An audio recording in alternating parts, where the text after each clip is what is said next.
మీకు ఆవులు మాత్రమే ఆవొచ్చు తాగి ఆవు పేడ తిని ఆవును మాత్రమే అమ్మ అనగలరు, కానీ మనుషుల్ని అమ్మ అని పిలిచే తత్వం మీ ధర్మంలో కానీ నీకు కానీ ఎవరికి లేదని మరొకసారి నిరూపించుకున్నాం. యేసుక్రీస్తు వారు వేసి వచ్చినా సరే ఆవిడ ఏమన్నాడో తెలుసా? అమ్మ అని పిలిచాడు. అది మాకు ఇది చాలాసార్లు చెప్పాము. యేసు తన సొంత తల్లిని కూడా జీవితకాలంలో ఎప్పుడు అమ్మ అని పిలవలేదు. ఏ ఉమెన్, ఓ స్త్రీ అని పిలిచేవాడు. మీ అమ్మగారైనా మీ మనుషుల్ని ప్రేమిస్తాం, మనుషుల్ని అమ్మ అని, మీ అమ్మైనా మా అమ్మాయిని గౌరవిస్తాం.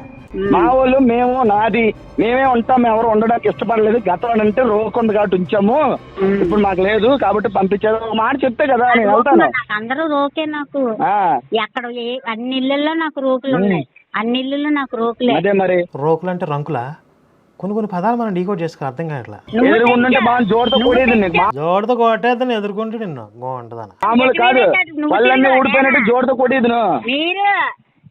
పళ్ళన్నీ ఊడిపోయి పుచ్చిపోయి కాదు, పళ్ళన్నీ పుచ్చిపోయి కదా, పుచ్చిన పళ్ళు కొడితే ఒకటి ఊడిపోయి పాడికి.